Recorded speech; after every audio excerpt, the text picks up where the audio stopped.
Hello and welcome to Your Questions Answered. I'm Michael Sidgwick, joined by fellow Dudley boy Michael Hamflett to answer your questions. But before we do that, if you're a fan of this sort of thing, make sure to subscribe to WhatCulture Wrestling on Spotify, Apple Podcasts, Amazon Music, and YouTube, where we preview and review Raw, SmackDown, the show formerly known as NXT 2.0, Dynamite, Collision, pay-per-views, premium live events. We have wrestling interviews on occasion. We answer your questions on occasion. We have roundtable discussions on occasion. And some weeks, not all, we round them up with a bloody good week, of course. Bloody good quiz, of course. Always a bloody good week, all the time. On WrestleCulture.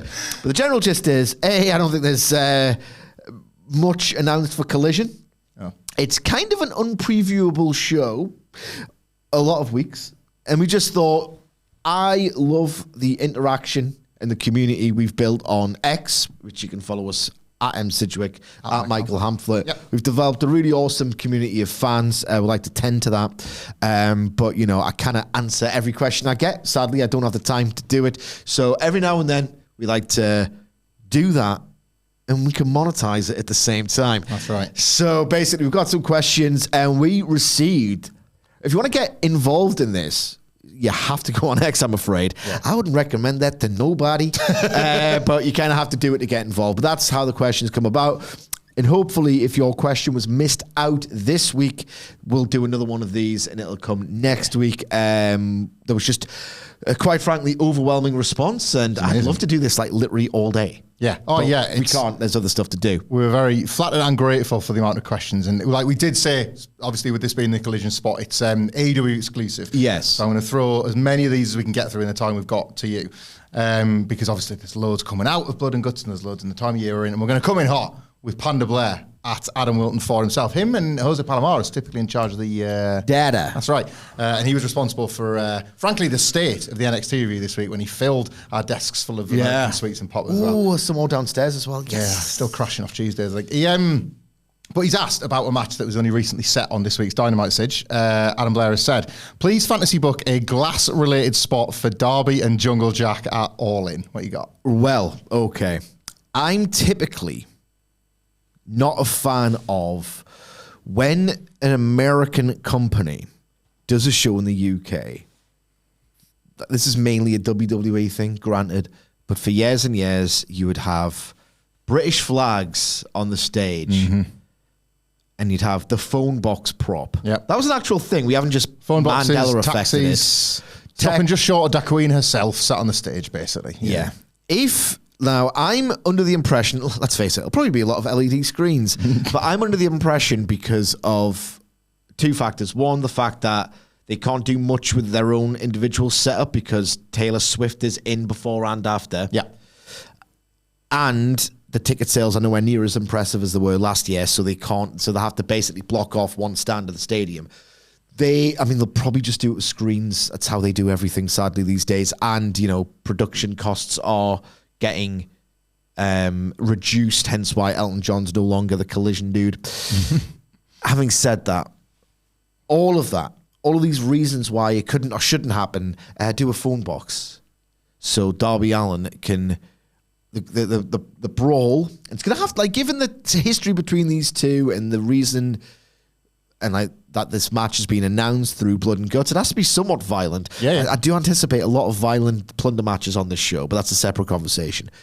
The brawl spills out, and there is a phone box made mostly of glass with the red. Yeah. And then Darby Allin goes to run off some part of the stage after, you know, Perry's doing the Mortal Kombat against the phone box. Then last second, he just gets out the way, and it's going to look like, you know, the meme of Ralph Wiggum through the window? Yes. Darby Allin doing that, and with his unbelievable low pace / suicide dive, just headfirst through a glass door of a phone box. I love it. I absolutely love that, yeah. Because when you said phone box, I was thinking with it being Darby and Jungle Boy, you do like, you know, the sort of 10 faces to the turnbuckle. Darby Allin, like every window, like Jack Perry going through, smash, like with the count, fans are counting to 10, but it's just 10 windows all made of real glass. Ironically, none of them made of real glass because then you want the impact of the smash each time. Yes. But I like that more. I like the idea of flight because he'd hit it with such velocity as well. Yeah. I mean, that's... Tip it over, and then it becomes his coffin. Yes, indeed. This is a little bit ridiculous. Realistically, though, I do think Glass kind of has to play a part. Yeah. Revolution, Crown or River, that kind of stuff. They might just do a smaller scale version of the Revolution stunt. Chairs, Glass, but maybe he actually puts Perry through it. He's fighting Darby Allin as well, so Jack Perry's going to get a minimum of 3 3/4 at Wembley, and that sure is something. Yes. But going next, it's an interesting one from Sam Kemmer, at Sam Kemmer1. Thank you very much for your question, Sam. Hear me out. Could a Young Bucks split be on the cards? There's been a number of miscommunication / friendly fire incidents in their recent matches, including blood and guts. Matthew making the call to quit could be another tease. I hate when people say this, but I'm going to say it anyway. This crossed my mind with a recent errant super kick, and I know it's always been like a Young Bucks thing where, because there's just so much is happening, it's like I accept it as part of the deal of being a Young Buck and getting hit by the odd stray. But as heels, like their nature is very different. Like Matt's the one trying to be the Office Space, your mate, team leader. Nick's kind of psychopath. Yeah, he's a bit of a hothead. My brother's a bit of a hothead. Yeah, and I've quite enjoyed that divide as well. Is there anything to this? I don't think so. I just selected this question to answer to basically state that, yes, there's been some friendly fire spot, but as Hamflett points out, it's sort of a signature dramatic device in a match with the Young Bucks. It's interesting to consider, though, would they ever do it in AEW? I didn't think they'd ever bother, but now increasingly the Young Bucks seem, I don't know, they're doing stuff that's very WWE, quite frankly. A better version of it. But a better version of old WWE tropes. Or the power struggle stuff. The power struggle stuff, etc., etc., etc. Who knows? I mean, they've done an awful lot together. How many times can they realistically... I mean, this is basically a more broad, silly version of their 2021 run. So they've flanderized their best run already as heels. They're better as heels. Yeah. Whenever they play babyface, it's just never as good. This is a very long-winded way of saying they've done everything possible in AEW, and yet they're bound to it for, I want to say, at least, I don't know, but 2 more years surely seems correct. They've signed an extension, and that was only revealed, last year? Yeah. Maybe it could be on the cards at some point. What's ironic is that, I'm going to culture war this. It's a podcast. It's not on X. They've already had matches together. Some were in TNA. Not so great. They were wrestling with frustration. None of it worked. Yeah. But they also had a match, I don't know if anyone remembers this, I certainly do, where it was very, very, very, very, very early in the pandemic. This is when they did so they did a Dynamite, and it was like, no, you can't do this here for what turned out to be about 6 weeks or whatever. And basically everyone on the West Coast was locked down on the West Coast, and they couldn't travel for any reason whatsoever. So while in parallel with the QT Marshall tapings, where they could get some people who I think were more based in Florida. Yeah, that sounds right. Like your Codys and your Kennys and your Jerichos. On BTE, Nick and Matt Jackson had a match, and it was so much fun. It was ridiculous. I remember this, They had a better match under like empty arena around their ranch. It was considerably better than Jimmy versus Jay, which had this absolutely epic Bloodlines saga attached to it, supporting it in front of 60,000. Yeah. It had so much. Had no right to be as bad as it was, and the Young Bucks. That's not even a hot take. Nobody would contest that if they watched the match. So they had no right to have a match that bad, and the Young Bucks had no right to have a match that good. Yeah. So if you swap the contexts around, something truly special could happen. Yeah, I wonder if nothing else, just to get a look at it, a bit like the Dax and Cash and the Owen. I wonder if a tournament might be a nice place for it, like a tournament semi-final, and then there's the stakes because one of them's going to make the final. You've looked at the bracket, and the whole time you've thought. That'd be a nice way to bring it together. I'm sure they'd want to do it once, and then because they're them, they would leave stuff in there that would be like, we might come back to this, so I'm going to hit you with this one thing or miss you with this one thing, and that's going to matter in a year's time if we ever are in a tag match and I hit you with it this time. That's quite elite to do, isn't it? It is, yes. So, it is. Yeah, we'll see. But TNA is the very low bar for that. Yes. If you ever watched any of them or the mixed half and half Motor City Machine Guns, Gen Me, what have we with others partners? What are you doing? What are you doing, Vince? Love TNA, mate. It was really rubbish. Roger Kirby, at Roger M. Kirby. Thank you for your question, Roger. With the women's division being the best it has been since AEW's inception, how does it look to build on this foundation, brackets, apart from 2 matches on Dynamite? Is a dedicated hour, e.g. on Rampage, or does this only serve to increase the male-female divide? My worry is that because it's not all the way there yet, by no means, but it's so promising and so good in the small doses that we receive it in. My worry would be that there's still this stigma attached to that women's division where it's never like, I can't imagine them getting an hour. I can't see them headlining pay-per-views. I don't think anyone in that division is as acclaimed as a worker as a Bryan Danielson. Are still, in terms of a lot of different aspects, well below how men's wrestling is both promoted and received in and to AEW, by AEW and by the fan base. If there was an hour block on Rampage, which is taped after Dynamite, I don't want to be, be cynical and suggest that, wrestling fans are sexist or whatever. I think they would struggle to keep them there, the fans in the buildings. So I think on a logistical level, I don't think it's possible. And I'm not being funny.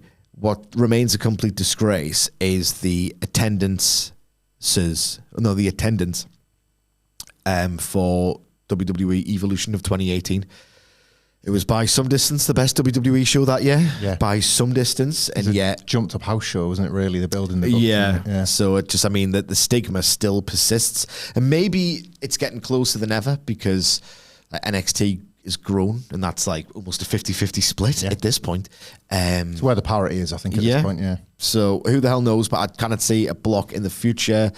And I know it's the absolute answer that you did not want, but it has to start with 2 feature women's matches on Dynamite. It has to be baby steps. I can't decide. They should have done this about 2 years ago. The thing is, so WWE, obviously, you have WrestleMania 35 and then you have WrestleMania 37. 37's match was infinitely better, but the point was they were both very worthy of the main event spot.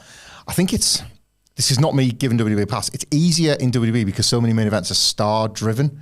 There is something within Tony Khan where it has to be star plus match and not enough of the women are booked like stars to then create the match, if that makes sense. Yeah. I felt like after the turn, and if you look at the quality of their work, especially Toni Storm's, on another day, on another show, Toni Storm and Mariah May is a pay-per-view main event. It is. Yeah. And it's but AEW, and in WWE again, star plus good level of work, it's probably going to happen. Yeah.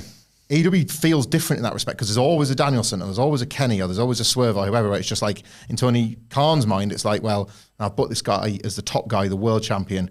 It has to go on last. And that feels like it's a bigger barrier the way AEW is set up than WWE. Indeed. Lynch, Charlotte and Ronda Rousey sucked, but it had to be the main event. That's the thing. They need to start doing work.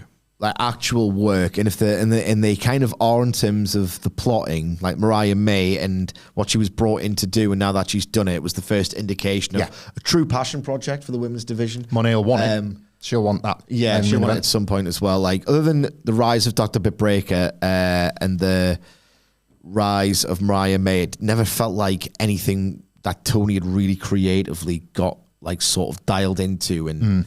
That trademark AEW detail and all the rest of it. He has to start taking shortcuts so you can, it's not the correct word because it's a good thing, but so that you can insidiously change that perception over time, bit by bit. Similar to how WWE's PR has done a lot of damage to AEW. It's just a relentless barrage of different messages. And it's to wear down the resistance of fans. And I know it's a separate thing, but I'm getting on track a little bit here. If, for example, there's it would have to be a good match. It would have to be a really, really strong match on paper, like another Willow versus Chris Statlander, for example. For God's sake, open a pay-per-view with one of these. Remember that pay-per-view opener? And then you could think, that pay-per-view opener was 12 minutes of a proper opener, one of the better openers. And what if it was a women's match? Yeah. And then what if they did a Texas Death for Mariah May versus Toni Storm at All Out, for example, or they've headlined an AEW pay-per-view. Yeah. Then you have to do these milestone moments, and then you sort of you just blur the lines between what the men's and women's divisions actually look like. I remember it felt like vindication, didn't it? We were both living through Sasha versus Bayley in 2015. And for them to tear it up at Brooklyn, it felt like vindication. For them to flip it and get the main event of the next takeover. Because Kevin like, that was Owens and Finn Balor couldn't follow them. So next time around, it was like, well... kidding me? Like, next time, it was like, well, the next takeover, you have to main event. Yeah. It was untenable that they're not. And it didn't matter if they were going to prove it or not. The point had been made. And I think it was like, you felt like your feelings had been vindicated. Put them in the spot, that. and if they earn the spot, give them the next bigger spot. Yeah. Simple, but they're not giving them the spots. Speaking sort of WWE PR, legit. The H stands for, the H stands for. Thank you very much for your question. What's worse, the reincarnation of Ring of Honor or ECW? Because, and I link that to Legendo, not because he's had anything to do with people talking about this, but there is oddly They can't even be bothered to bury Ring of Honor as a brand. Yeah. What the hell is that? There's sort of like rose-tinted glasses towards the ECW. Is it? Yeah. Like, it's based on the odd, good Christian match or the idea that Hardcore Holly's back. the natural... I'm not being funny, Ric Flair versus Big Show was class. Well, like, less so that Heyman car crash era and more like NXT before the game show. We've never seen these guys. This is them trying to do something. I lived through it. It was mostly trash. It was mostly absolute hot trash. But yeah, in your opinion, what's worse, the reincarnation of ROH or ECW? In a weird way, it's like a score draw with two different goals entirely, if that makes any sense. With Ring of Honor, it's so like Tony Khan's version of Ring of Honor is so optional for me. Like, I don't think it needs to exist. Truly, it just doesn't. I wonder if you could go back in time and change everything. I wonder. It's just weird. It's so optional and like inessential, this Ring of Honor thing for me. I mean, it's yielded the FTR versus Briscoes feud. Incredible. Like, and you know, at a time there was no other means of getting the Briscoes in a Tony Khan book promotion. Yeah. So it'll always be like legendary or iconic or necessary for that. Because I think with the Briscoes not being fancied for the worst possible reasons by AEW and WWE, like their legacy, like a lot of the ROH guys was just in danger because they just were so low in the conversation. So I think if nothing else, that was a small mercy. So I don't want to be insensitive about that. I think that was really, really important. But other than that, it's just, I've said all along, and I'm not being funny, I don't do this with everything, but when I'm proven right, I'll goddamn be insufferable about it. I said all along, it's not going to work, even as this sort of like really cherished cult thing, because it isn't, it just isn't, because ROH offers nothing that AEW doesn't already, right? And I'm getting to the ECW thing at this point. So ROH offers nothing that AEW didn't already. And in fact, sort of the values and the appeal of Ring of Honor, of this, why don't we do just acclaimed good class pro wrestling? That's sort of one of the appeals of AEW. With ECW, meanwhile, at the very least, those first two one-night stand shows were sort of the opposite of ROH because you felt you needed that. Yeah. As someone who'd been like, is 4 years, 2001 to 2000, is 4 years enough to be considered a long-suffering fan of the monopoly? I mean, 1 year did it for me, quite frankly. Say, based on the fact that how hard it almost immediately got when we had a monopoly, I would say, yes, time moved differently. We were still in its infancy and we didn't know how bad it could get realistically, So I needed ECW at the time, but it wasn't as good as Tony Khan's Ring of Honor. I didn't ever need Tony Khan's Ring of Honor. So, score draw. If you look at it, ROH has probably yielded much better moments. You've got like FTR Briscoes is as iconic as a one-night stand. They've each got, if nothing else, one iconic thing about them. The one-night stand pay-per-views, the FTR Briscoes feud, everything else. Ring of Honor's broadly done better stuff, I would say. Like, obviously, but neither of them were ever as good as the originals. Well, yeah. 1-1. It's an apt comparison because it got me. I've just thought to check this now because I want to get the quote right. Kerry Silkin recently said, "No one cares about Ring of Honor. I don't care how much money Tony Khan has. It's not being treated very well." would that not be exactly what Paul Heyman would have said by 2007 about Vince McMahon? Yeah. It's like, it's odd that you can draw those comparisons between two fundamentally very different wrestling promoters and two very different brands in Ring of Honor and ECW, and they're not far apart, are they? In terms of, like, I don't imagine ROH, like the old robots off the forum, like I don't imagine they're necessarily renewing their Honor Club subscriptions, or I haven't even watched that is now. I'd love to know the numbers. Yeah, it's really hard to discern who it's for, isn't it? But I guess we'll see. It's Death Before Dishonor this weekend, and Mark Briscoe's been a joy in AEW, but then herein lies the problem, because you just want more of him in AEW and less so in Ring of Honor. So, switching gears now. Michael Kohler, thank you very much for your question, Michael, at MJ Kohler. For fun, if a wrestler was a biscuit, who would be the hard man of the biscuit world? The Hobnob. I don't disagree with that sentiment at all, by the way. Hobnobs are goated. So we're talking about just in terms of quality, because a hobnob disintegrates in a cup of tea. It doesn't a cup of tea, but it's very robust otherwise, isn't it? Surely the Yorkie's the hard man, or is it not a biscuit? Yorkie's a chocolate bar, isn't it? But it's got biscuit element. Does it? Does it? Only if you get the raisin and biscuit variant. Okay. You vary in like the penguin sort of world there. I think Michael's referring to the hobnob just as it is by itself. It's like it's so packed tight with oats. Yeah, robust, isn't it? You know, but like I think Michael likes to sort of go on hikes and stuff. When he comes here, he goes to the lakes and places like that. Yes. You want to pack hobnobs for that. Okay, indeed. It's who's the hardest? The worst thing is John Moxley would call himself hobnob. Yeah, it's just about to get it now. The Blackpool Combat Club have ruined the stoic badass ideal to me now. The Biscuit Combat Club. I'd rather use softest cloths and be a wrestler now, because I'm just so put off by the BCC. Moxley... Gunther's overtaken. Yeah. But the hobnob is a Gunther baby is face. a more... Is it? I think the hobnob's a babyface biscuit. I think Gunther would be like a Rich T. That's pretty strong, but... And he's, rich. And he's rich. Rich Gunther, because his parents gave him everything. Well, we've completed that. Yeah. It won't take. Like, I think Hobnob's a babyface. Swerve's a good one. Yes, I like that. He's just the best badass in wrestling right now. I'm going to go with that, because as well, you've just pointed out, right, you've highlighted a bit of a flaw, like how really will it sustain itself in T? That's very much how we've been talking. How really can he sustain himself as the AEW World Champion? He's been fantastic. Yeah. He's been fantastic. In fact, I think I love Swerve Strickland in this role. Yeah. He's completely answered every critic.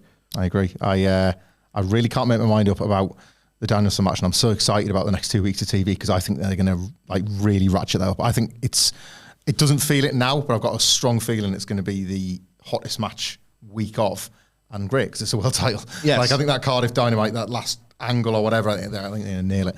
A question from No Context Flair on X. And he's using Ask Dadley's hashtag, which I quite like and would encourage others to do as well. Let's get that about. It's a big one though, Sidge. What is the feeling that has been lost, and how can AEW realistically ever get it back? How big a potential show is Wembley in terms of a restoration job? Okay. I'm going to have to be a little bit succinct here. No, that's not what I'm good at all. Because, right, at some point, I'm going to have to recalibrate my expectations, because I've had a bit of a realization over the past however many weeks and months. I don't think you can ever get the feeling back, ever. Ever. And I think AEW is doing really well right now to just exist as not a hot promotion, but a really, really, really strong one with great angles, great matches, great storyline developments between, Mariah May and Toni Storm. I was lower on MJF versus Ospreay than most, but a lot of people loved it. Yeah.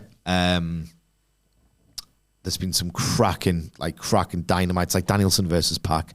That's probably my favorite Dynamite match in a long time. The feeling was you cannot replicate it, because the conditions will never be the same, especially now that Vince is gone.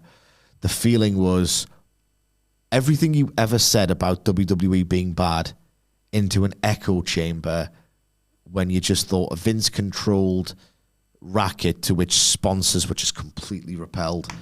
You were never going to get it. Yeah. He got it. Not only did he get it, it was, our views started taking to using the word invincible. 2019 to 2021, yeah, there was some bad stuff. But when it was good and the feeling was mostly great, it just felt invincible. You'll never get that again, because it'll never feel invincible. It'll never feel like it's for the cause again. You know what I mean? Yeah. I just think that creatively it's probably peaked, but there's been some awesome storytelling. There really has. But that sheer invincible feeling, moment in time stuff, and you cannot emulate a moment in time. You can be a great promotion again. You can even start getting 8,000 in the arena again at some point. I can see that in the future. Why the hell not? Yeah. That invincible feeling of you're going up against the baddie and you're winning. Yeah. The final boss that you could never actually beat. Yeah, the weeks where we would say it and you didn't feel like you're being naive, like Raw's going to get caught here. And it did for 2. And it did. And it's like that can stick around. And yeah, it's just that invincible feeling. Like everything that you never thought you'd see in that big an arena, that epic a setting, like blood in a massive arena in America again. Yeah. Like you'll never be able to recover that. That'll never feel as invincible. It can get back on track creatively. It can get hot in the arenas again. 2021, I'm sorry, you'll never get that. And I've made my peace with it now, I think. I disagree, but only because I think a new feeling can be as good as the old feeling. It was just the impossible. Yeah, I understand that. The caution I would exert for like AEW fans as well, like don't be a massive loser like me because I've basically waited 20 years for it to come back in WWE. Do you know what I mean? Like people just go and do other things. Yeah. Like, and I say never be like Hamflett. That's great advice. Never be like me. And you didn't even ask that. I'll just give you that answer. 39 years of trying. It's just like, I'm not talking about business metrics, but of course, booming arenas make for a better show, right? So if people are invested, great. Like WWE for the past couple of years has been amazing. And that's the feeling. I've loved this show and I've loved loving it again and like really, really getting in amongst it. And I just thought that was never going to happen again in my life. Vincent Mann dies in his chair. So I'm stuck and he's never going to die. So like I'm stuck watching his mother's this. like 110. Yeah. And it's just like, right, that's it. This is it forever. It's it forever. And that's, I think that informed so much of that original feeling 1.0 because it was like, well, we are absolutely stuck with him and his vision of it. So AEW is a necessity. It's been long enough, 20 years, near 20 years without a competitor. Because WCW was dead before it was dead, you know? And yet, right now, WWE, and I've said this for ages, I'm enjoying it as I can because I know it will go away. I know we're in this feels great and I want it to last as long as possible, but it will go away. And it just makes me think the feeling will come back again. It'll just be a new feeling. It'll just be a different one. There will be That's the thing though, it's different. You'll never get the feeling. But different can be better. Like Can't be better. I think it can. The circumstances have changed enough. I think I don't think you realise how much I was in love with this. Oh, that's fair enough. Like how much I was in love with it. We're talking better on subjectives, obviously, but I think time will be kinder to this current boom than, for example, the Attitude Era. Over time, I think it will be much kinder to what this did for the biggest stars for the industry. It's an AEW podcast, mate. Sorry. But like, I think second time around AEW, when it does come again, because this is the difference from WCW, right? Tony Khan's not letting AEW go anywhere. I know TV rights deals, everything, but this is different gravy. Like, if something went horribly wrong with the WB deal the next time around, he's not going to let it go away. He's playing for keeps. We're going to be talking about AEW in 10 years, 20 years, whatever. It's here.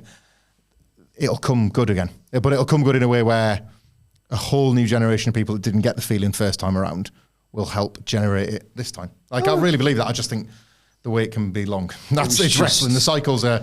I never liked the cyclical thing because it was always an excuse, but the cycles are real. There's a cycle. Yeah. Just my thing is... Yeah, you'll get the feeling being back though is different to what you're saying, of a different feeling, of a different. It's the two things, right? One, not only are you bringing something back which was thought dead and impossible, an idea that was just so naive, you made it the best thing of all time. You cannot do those two things together, which they somehow did. Again, I'm sorry. But it could still be great, different, but the feeling can't come back, and I've made my peace with this.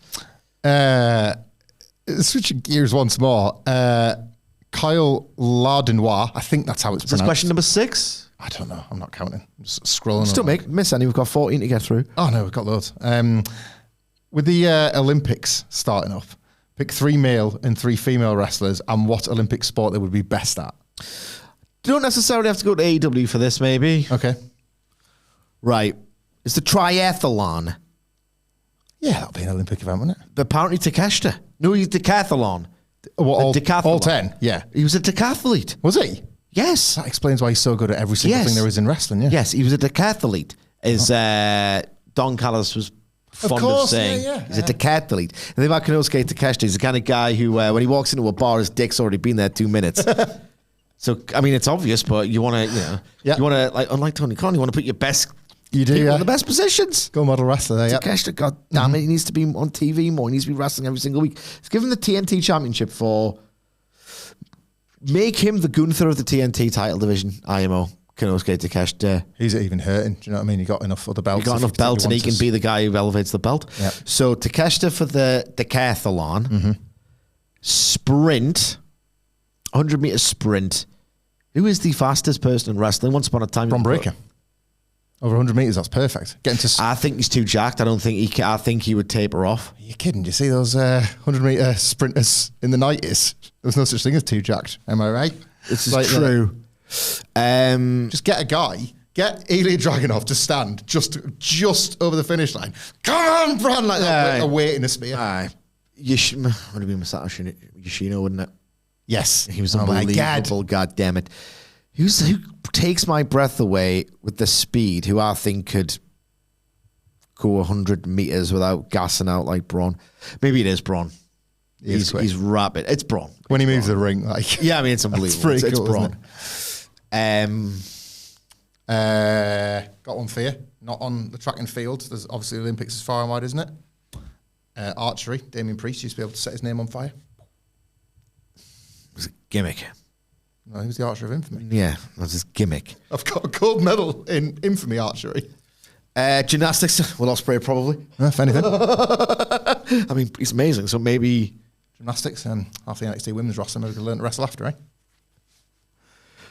But seriously, there's some incredible gymnasts in the NIL program because they're gymnasts. Do you reckon not wrestlers? Ricochet could still do the double rotation moonsault? Yeah. Once. I love those videos that he would post. I reckon just he would because when he's in the gym and it's like, watch this. And he would just do the thing. Ricochet for gymnastics, not. Yeah. I mean, I want gold here. I'm not doing the the bad faith. Do you know what he'd be class at? You know those when it's just a floor and you've got to dance and jump and flip. That's it. And it's like so much pressure, isn't it, to fill all that carpet. Yeah. He'd do that. He'd fill that space. Did he ever have a singles match at WrestleMania, Ricochet? No. Do you reckon he was just waiting? God bless him. You know, Claudio Castagnoli did the UFO. Of course, he just wanted that WrestleMania singles match to do it. Do you reckon Ricochet probably could do the double rotation moonsault once and thought, I'm obviously going to say that for when I get a singles match at Mania? Yep. Dumb assholes didn't actually give him one. Rampage it is. Right, okay. Women Olympics. Who's the fastest women's wrestler? I don't know. In AEW, let's keep it because that's a broad thing. Yeah. In AEW. I don't know who's known for speed. Camille in weightlifting at the moment because she's absolutely massive and jacked. She's absolutely massive and jacked. So, right, we'll have her. We will also have... give us an Olympic sport. I'm drawing blanks here. Hang on then. Because the Olympics starts today, by the way.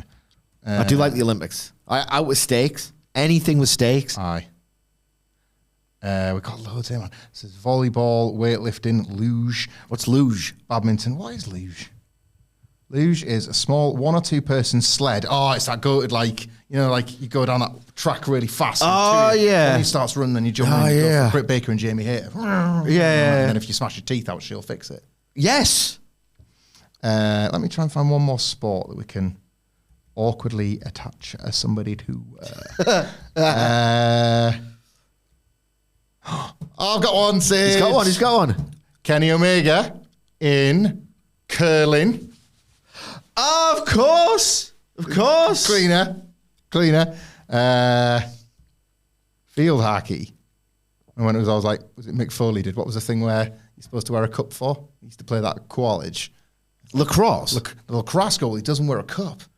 Is he dumb? Let's get his balls. Yeah, that's gonna hit your balls. One day I'll balls. write about it in a book. Colette liked my bruised testes. Anyway. Yeah, we covered everybody there. I think we need one more woman. Enjoy the Olympics. Sexist. Got one more. One more women's event. Taekwondo, 3v3 basketball, beach volleyball. No. Boxing.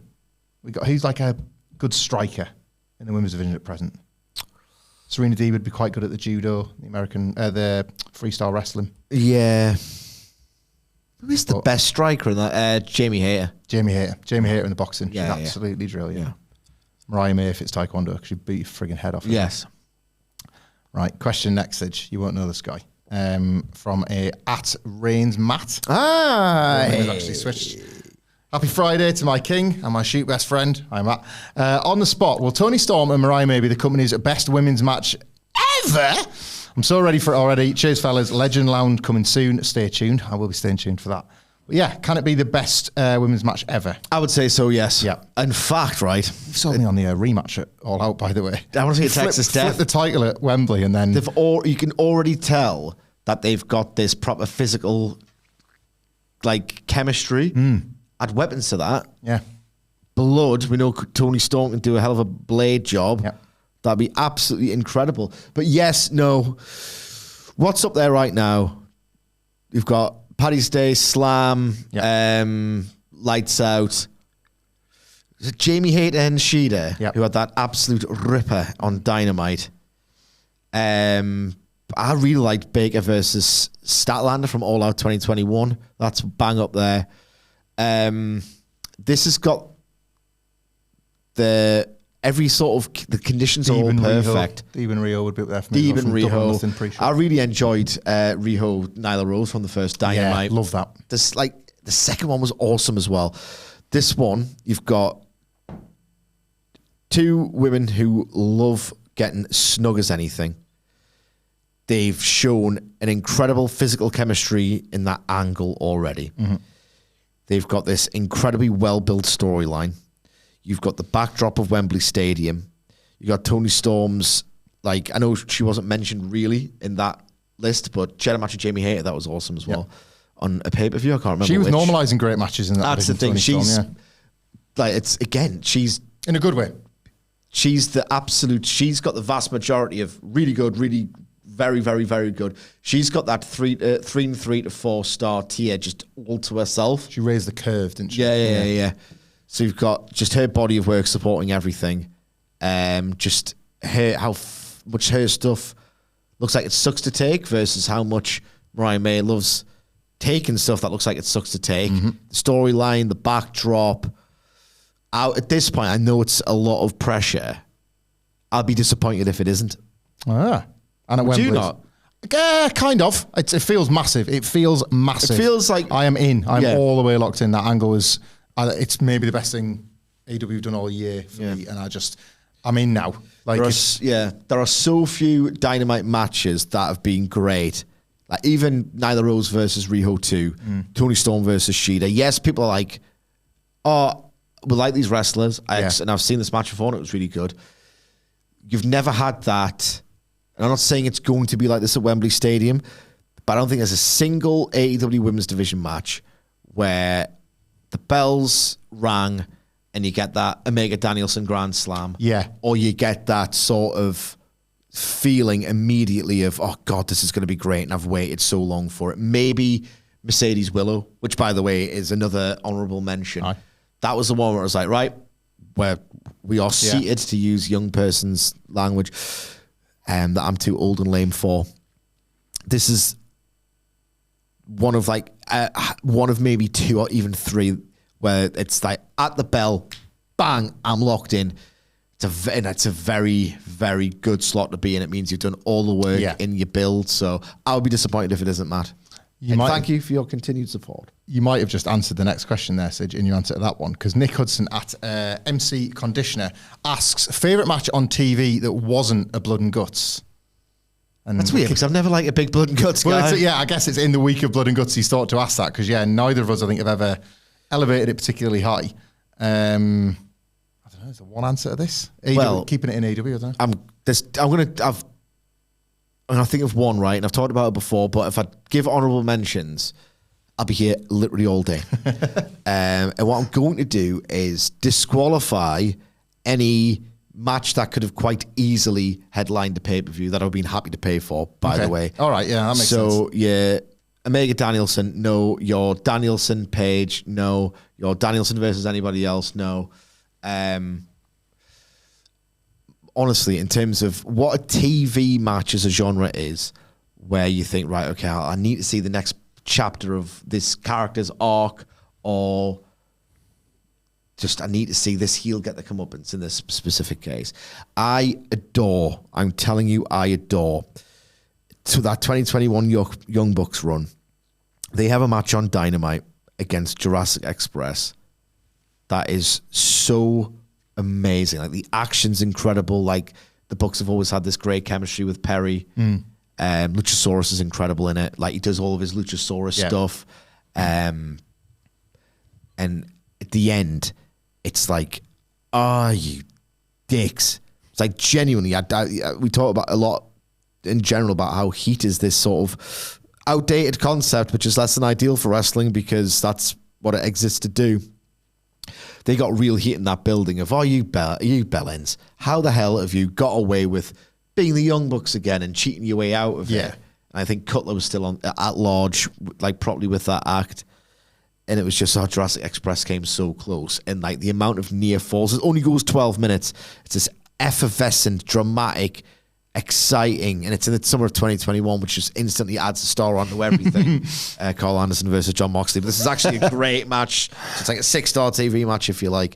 And I remember, because there were cheating bastards, and I think that was the time where I was like, right, the next time they have a match, it has to be in the cage, because you've cheated one too many times.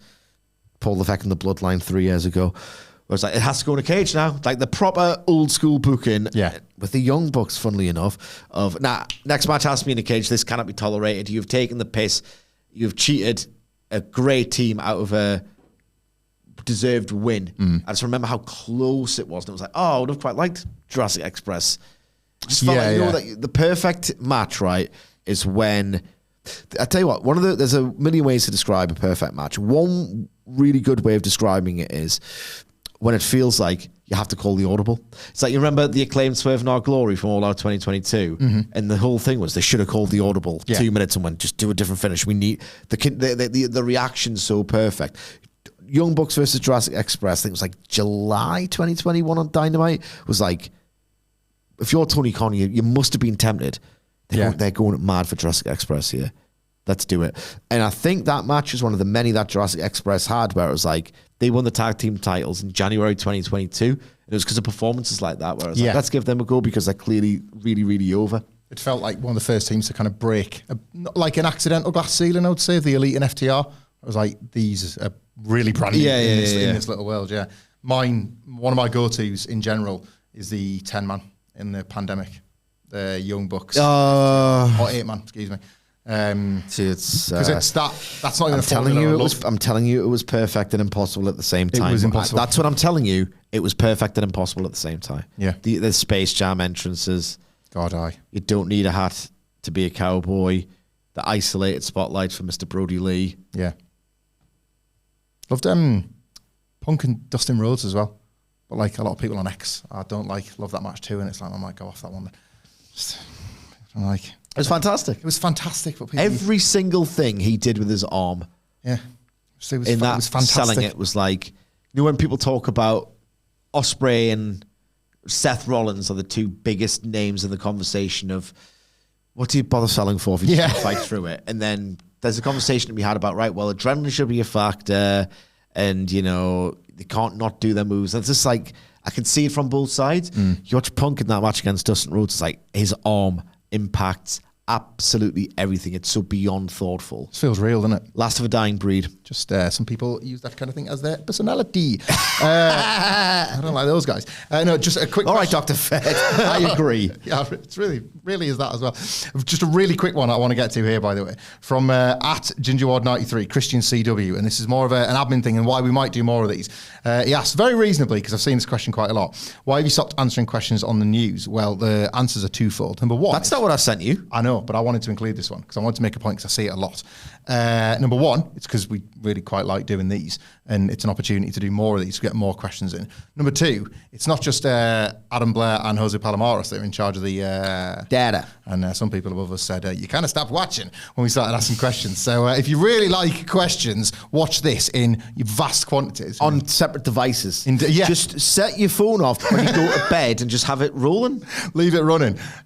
So yeah, that's why we took them off the news, but hopefully it means we get some weird, more like long form ones like this. You know, it's the content equivalent of everyone seems to like tournaments, wrestling fans. The King of the Ring never drew, really. Yeah.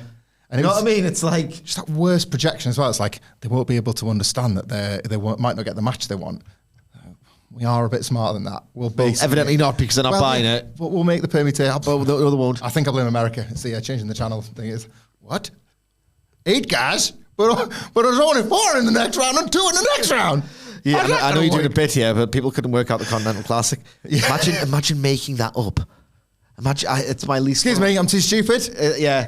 Or pretending to be too stupid to own the libs of AEW. Yeah. You know what I mean? It's just ridiculous. Posted the Punk Revolution entrance yesterday just because I loved it. I was watching it, and I got a few replies reminding me of the Raj Giri tweet in the following Twitter storm. Some sort of take on the Terminator theme, I do believe. Tweet delete. As the commentator is explaining it. We just need everything explained. No, we don't. No, we do not need everything explained. Infer things. I'll get the hell out and go to the Fed. Jason at J_Walker13. J Walker.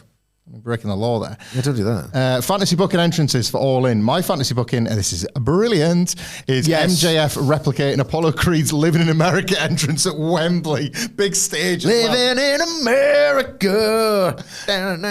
That would be a great reason. I love that song as well. You know, you said, the kind of like giant Union flags are a little bit like cheesy. Have it up, but only for MJF to drop an American flag over the top of it with his face on. Fun. Living in America. I love that song. I'm going to listen on the commute home. It'd make him top babyface to me, because it would be like, it would be better. What else? What else you got for? They've got potentially a proper stage. I've got this idea. I think Chris Jericho and Freddie Mercury were kind of the last 2 guys to do We Will Rock You in Wembley Stadium. Who do you think they've got?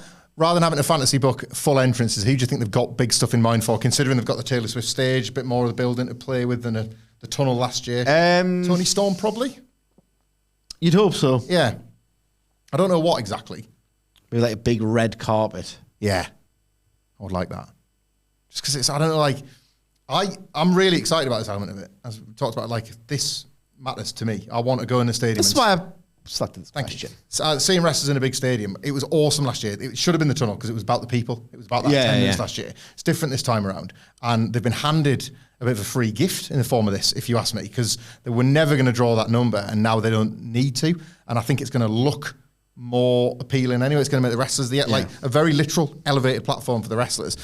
I can't see anybody not making that. Like Britt Baker's just a Britt Baker entrance, but on that stage, like massive fireworks and the DMD and all that.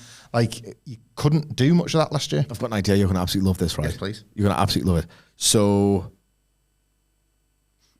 lights go out, and you just see, like, a huge brass band.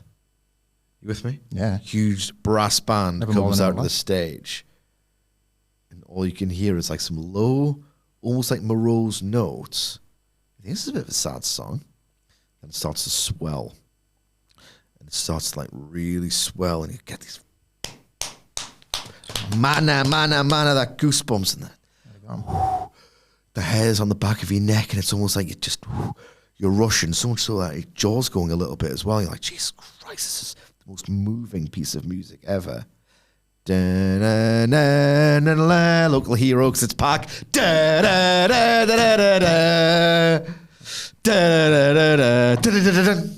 Coming at one for you, but I hate it. It's what they play at Newcastle, and he's at Markham. All goes quiet. Local hero for Pac would be amazing. That would be pretty good. Like a match for Pac would be pretty good, wouldn't it? Against Konosuke Takeshita. People ask what's Pac going to do. I feel like I've said this a million times, but I'm going to say it once because we did have quite a few questions about this. That's all people were bored of me trying to manifest Wishcast. Pac Takeshita opens the show 12 minutes, and you put a little 3 minutes on the start for da da da da da da da. If you haven't heard it, listen to Local Hero. Theme from the Local Hero. Because when it ends, that's this beautiful like brass. Da, da, da, da, da, da. Beautiful bit of music. It's what they play when Newcastle United come out on the pitch. But then when it ends, it goes.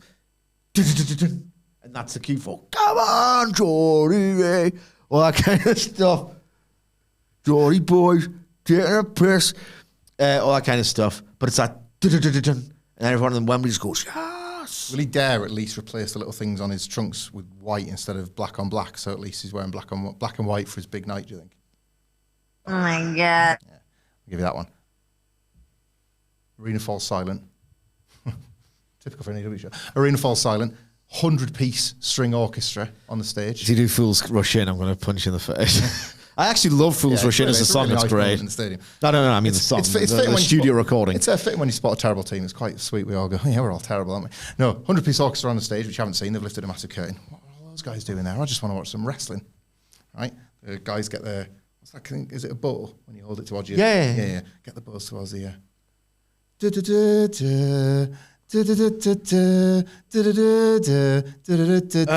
hairs in the back of my neck are standing up. Curtain goes back up and it comes back down. Everybody's disappeared, and then the real song plays and Bryan Danielson walks out. Oh That's yeah. like $500,000 well spent, whatever it is. They really have to be The song judicious. costs me like $200,000 every single time. Matthew Jackson, I love you so much. Right, James writes wrestling at Right James Rit. There's a lot of narratives and stories repeated about AEW's problems. Which frequent problem brought up by detractors is the most valid? Which is the stupidest? Which is the most frustrating? So there's like 3 different questions. Right, okay. The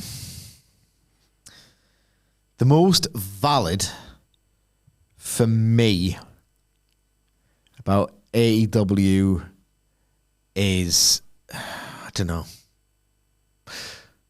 I've had good answers in my head and I'm drawing a blank because it's not good audio. The most Valid, frustrating, right? Stupidest and frustrating. The most frustrating is Bischoff with his stories. Just can't.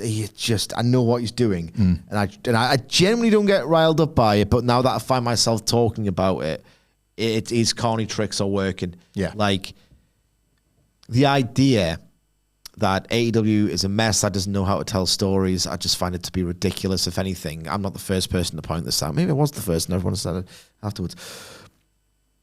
Like too many, if anything. Remember when they used to do like, I know there's a tournament fixture, right? That's your story. I have to do a backstage confrontation. Why? There's a reason for it to exist. The interruption era for like a Rampage match. That plagued low-key a lot of 2021. Yeah. It was like, what are you doing here, lads? That was a big like trope in 2021. So the story thing is what winds me up, right?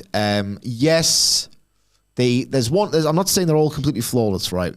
But you look at Samoa Joe's 2024, right? At one point, you probably should have said, I'll come back to the world title one day because he seemed a little bit too happy to lose it. That's one thing, flaw. But from the Joe to the swerve to Hangman again. Look at Joe. Hook. Beats Hook, and then they have like a little fight the next week to let you know what I forgot about this. And Joe's like, oh, maybe one day you could step up or whatever. And he's basically earned Joe's respect. And then that's span off into his direction into spring and summer. There's obviously, there are plans and there are stories and continuity matters and there are links that get established. Like a lot of what WWE gets credit for like is embodied with what Samoa Joe and Hook have done this year. You know what I mean? Like finding links, doing something with them, a view to do something else in 6 months' time. A lot of what WWE gets praised for, with its immortal storytelling technique and all the rest of it, you could apply to Samoa Joe and Hook's run. I've enjoyed it well enough. It's not set my soul alight, but it's been nicely plotted, nicely detailed. And that sort of thing belongs in the mid-card, while other stuff sets you sort of like, right? You want a card of range and emotions and all the rest of it, Of course. You want just fun badasses on your I was kicking undercard for 10 assholes. minutes. For 10 minutes. Just nice. It's absolutely fine. So the story thing I find frustrating. What was the other 2 words? So it was frustrating, stupidest and most valid. The stupidest, right? Because that's frustrating because it's outright bad faith. The stupidest is like when people say, "Oh, you'll never compete with WWE," or you're not going to get 15,000 fans for a TV taping and all the rest of it. Trust me, I prefer more than 3,000 that they seem to get every single week religiously. Right? Is that the monopoly has broken people's brains? There are people. I'm not digging you out because I know you used to watch like TNA, ROH, and Dragon Gate and stuff. There are people exclusively raised on WWE who are content creators of a certain millennial age, shall we say. Saturn and Geary, who will say things like, they can't compete, they'll never be WWE sized. So have you watched anything else? Do you follow any other? Because if you have a broad, fake worry as well. I just want them to do better. Concern trolling's the worst. Concern trolling's the worst. If you follow any other avenue of entertainment outside of pro wrestling, which obviously was monopolized for a lot of people's fandom of it, right? Like AEW actually occupies a niche that realistically exists everywhere, and there's no reason why it can't in pro wrestling, and in fact, it's been established that it does. Tony Khan doesn't want to become WWE because he booked Bryan Danielson versus Timothy Thatcher for the love of the game. And there's countless examples of this. He knows what his audience is. I think he sometimes panders to it a little bit too much, like the sickos crack. And I would like it to be hotter. Everyone would. But at the end of the day, look at something like a recent example in film, okay? You've got your massive studios who will do things with the same old IPs over and over again, like your Marvels and your DCs and, I don't know, like Indiana Jones 5 or whatever, right? And they rarely take a gamble on new original content or whatever. Then you got A24, which is a pretty cynical operation. You could draw parallels between A24 and AEW for the sickos. It's like, the actors have now cottoned on to, right, I can get my critical acclaim. There's a bit cynical. Dwayne The Rock Johnson's doing an A24 picture, but A24 did Hereditary. A big deal. A lot of the better acclaimed horrors, and now they're expanding and all the rest of it. AEW is wrestling's A24. Record labels historically, you would have who the Strokes signed to?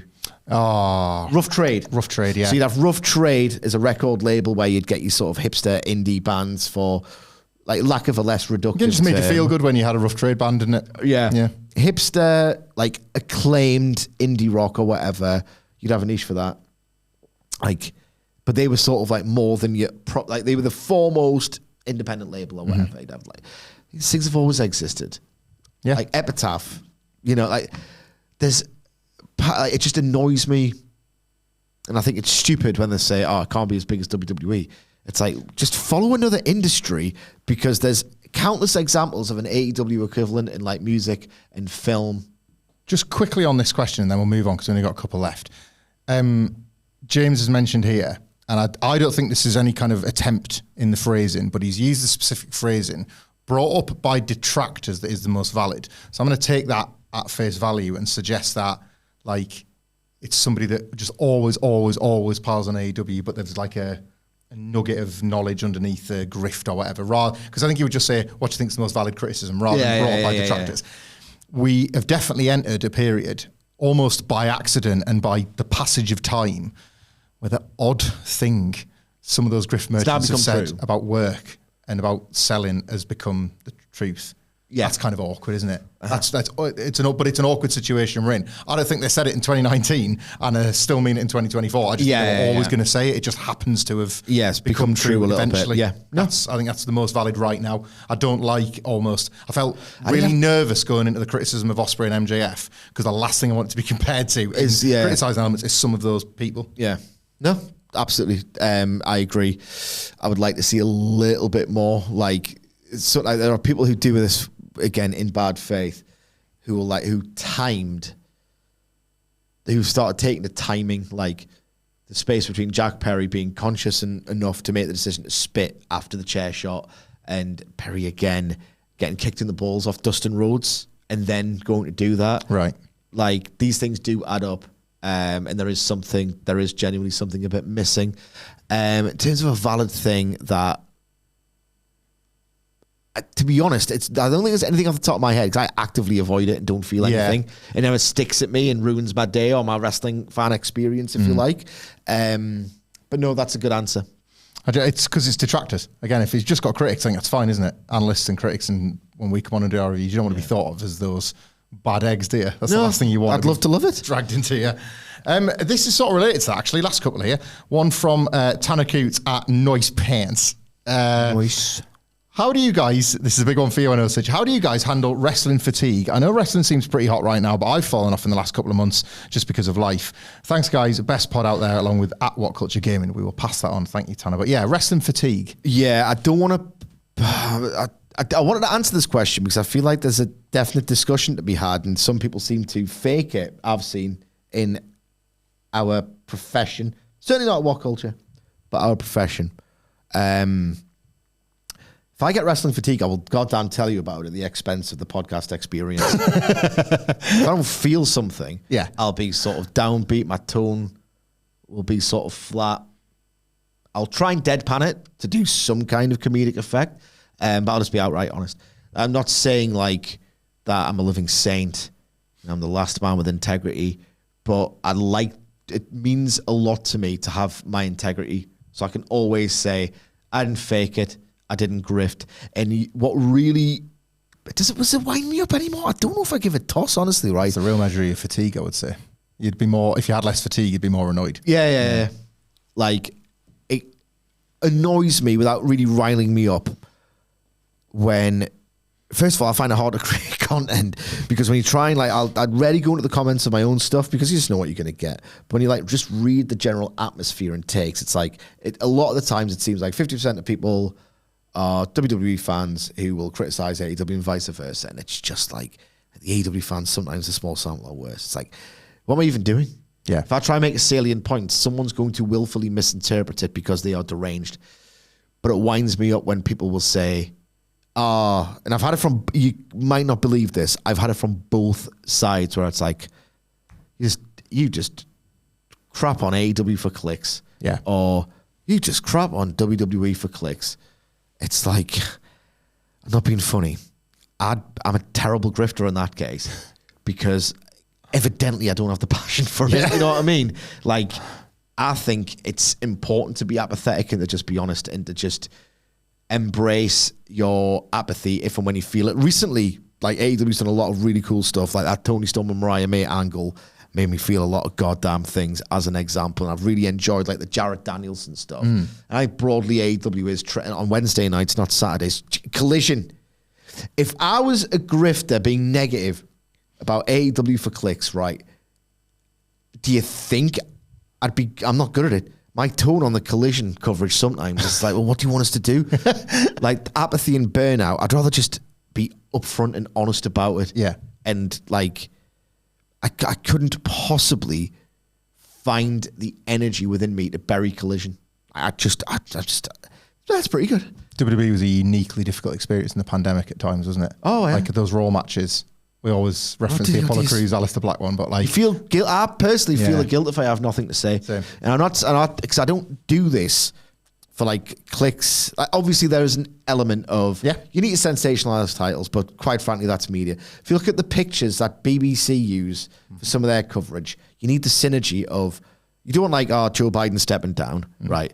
You don't want to see him looking chipper on your website and invigorated. You want to see him looking deeply confused because that's the story. Click, but we want to reward people for making the click. That's how exactly. I want to grab your attention and earn your read, earn your listen. That's how I try to do it. So, I mean, I can't switch off. It's my job, but I can be honest and say I wouldn't have watched that Collision if it was up to me. I often say that. Like, would I watch this episode of Collision if I wasn't being paid for it? Absolutely not. I don't think they did anywhere near enough to earn my time. Like, what would annoy me is, like, if I was saying Roderick Strong versus Tomohiro Ishii, what a great match to see. Kind of was, kind of wasn't. Yeah. Could I have went my entire life without watching that one match happily? Easily. Was it nice enough to see? Yes. Was it this true sickos, we get Strong versus Ishii? No, it wasn't.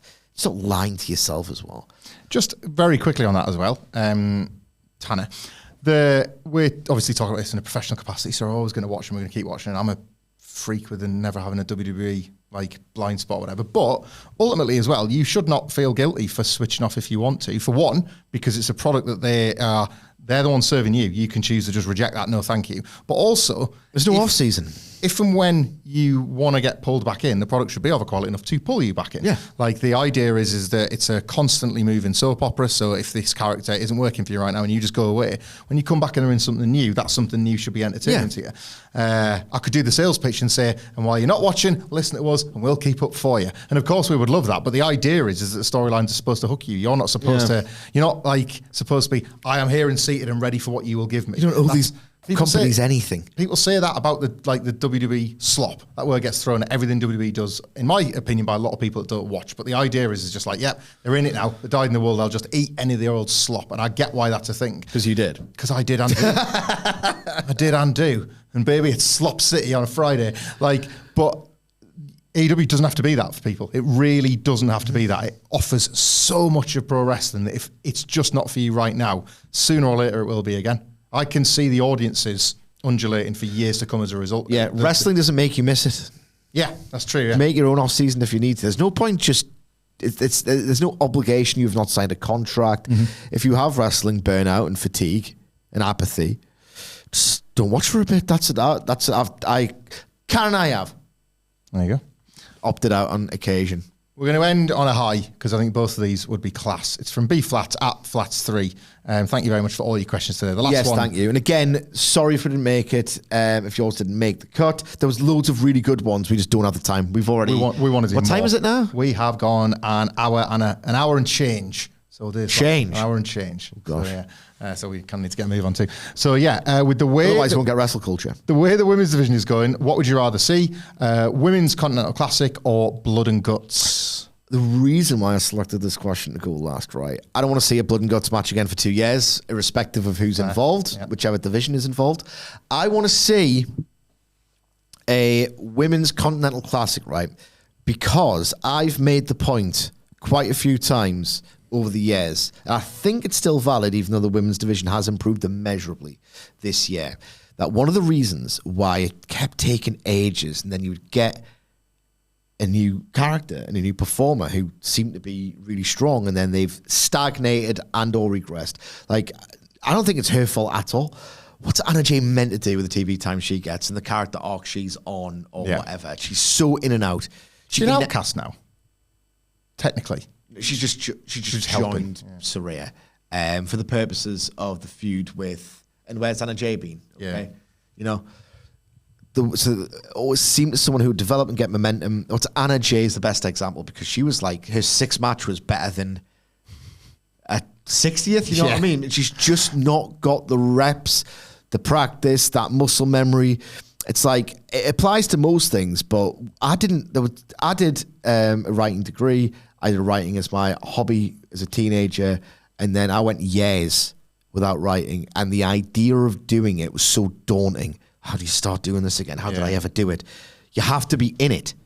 The best sentences I write, the best insights I often come up with, the funniest lines I write are when I'm in the process, like in the process of doing it. I'll come up with a line in an article or a list, and I'll put myself at my desk sometimes where I think, I would never have written that as my first sentence, ever. Yeah. You have to be in the groove of it. Anna Jay gets out of the groove, out of the groove, out of the groove. What you're meant to do, you know what I mean? I'm getting to the answer to the question. Bear with me. I've often said that part of the problem with the women's division booking is that because there's only one match per show, thank you, Toni, or the Suits, or the Standards and Predators, who knows, is that it's so easy to get Anna Jade. I've said all along, because there's only one match, like, if you've got an Anna Jade, great, strike up an arrangement with another company so she can go on excursion or whatever, or put her exclusively in Ring of Honor or whatever. Just do whatever. Just don't have her wrestling regularly somehow way, or just let her go elsewhere because it's not really fair. I've often said that they should have approached the women's and men's division differently, not your star versus upcoming rookie, because there's about 8 upcoming rookies and 1 slot, and they can't fit into the other. With a Continental Classic, I said he should have booked his women's division, Tony Khan, pronoun boy, that being Tony Khan. Like Levesque did NXT or Gedo did Peak New Japan. The same nucleus. Yeah. Sometimes it might get repetitive. Definitely. Sometimes it might get repetitive, which AEW for the longest time never was because he was always saving matches. It might get repetitive, but you get... look at who's impressed this year Harley Cameron was way better than she had any right to be. Yeah, just 3 or 4 matches in a row where you're seeing growth. What did I say when people were excited about Harley Cameron? Can you remember what I said? That she'll don't get excited because she'll disappear. Or? Exactly. It's like, I find it impossible. Like people were like, I'm surprised. I'd like to see more of her, and I was like, I don't care. Yeah. It's nothing on her. I thought she did fabulously considering how few matches she's wrestled. I can't possibly invest because I know I can see the future. And where's she now? It's just disappeared off the face of the goddamn earth. A Continental Classic would give you a glimpse of what that division should realistically look like, where you've got like 12 wrestlers getting multiple matches for a month. Yeah. It's the kind of exposure they dream of, isn't it? Yeah. I would, in fact, use the Continental Classic as sort of the pattern, the model. Yeah. To book it, but I'd love to see it anyway. Imagine getting like in December, Toni Storm versus Willow Nightingale, as they're both baby faces. Aye. The kind of thing you wouldn't really book a pay-per-view for, but that's why a G1 exists, sort of thing, like a Continental Class C2 exists. I would love to see it, and I think that should be the model. I love it. I think as well the conversation around, if only they could do this, if only they could, all the caveats that we always have to staple onto a women's division conversation with AEW would disappear because you'd be guaranteed 3 matches per show. So that conversation is dead already. Yeah. And then over the process of those matches, you also get to see who you want to push right now and who might need a bit more seasoning and a few more reps. It's like good for the meritocracy. And you get another thing where the stigma of, it's just the women's division, and it's not as though because pay-per-view opener, pay-per-view main event, Continental Classic. And I understand why people say blood and guts, even though I'm not personally that partial to the match. It's another thing that they get. And then over time, what effect you would achieve would be, all right, okay, well, it's on par then, isn't it? You've been conditioned to think they're on par with the men because they're doing the same fucking thing as the men. Yeah. There we go. That stupid conditioning of like, what was it, like Money in the Bank and the Royal Rumble and all that. Yeah. They had to do it, didn't they? It's like, you've got to give the women's division all their roles, even if you haven't got the roster for it. Yeah. And AEW do. The roster's never been better for something like a Continental Classic. Oh, the valid take on AEW is the shiny new toy thing, the free agents. Where what's going to happen when the pops run out? It's true. Yeah. Yeah. I never liked reading that. Too many ex-WWE guys. I never like thinking of pops running out because it's like that's the whole business, isn't it? But yeah, that's a fair one, actually. Yep, they were right. Tony's too feckless and impulsive. And on that bombshell, what's your valid criticism of AEW? Let us know in the comments below, but only your valid ones, otherwise we'll delete the comment. Thank you very much for all your questions today. We definitely want to do more of these. You can follow us on X and get involved in this for the next time, where you can find Michael Sidgwick at M. Sidgwick. You can find me at Michael Hamflett. You can find all of us at WhatCulture WWE, where we put these tweets out. And until next time, thank you again, and we will see you soon.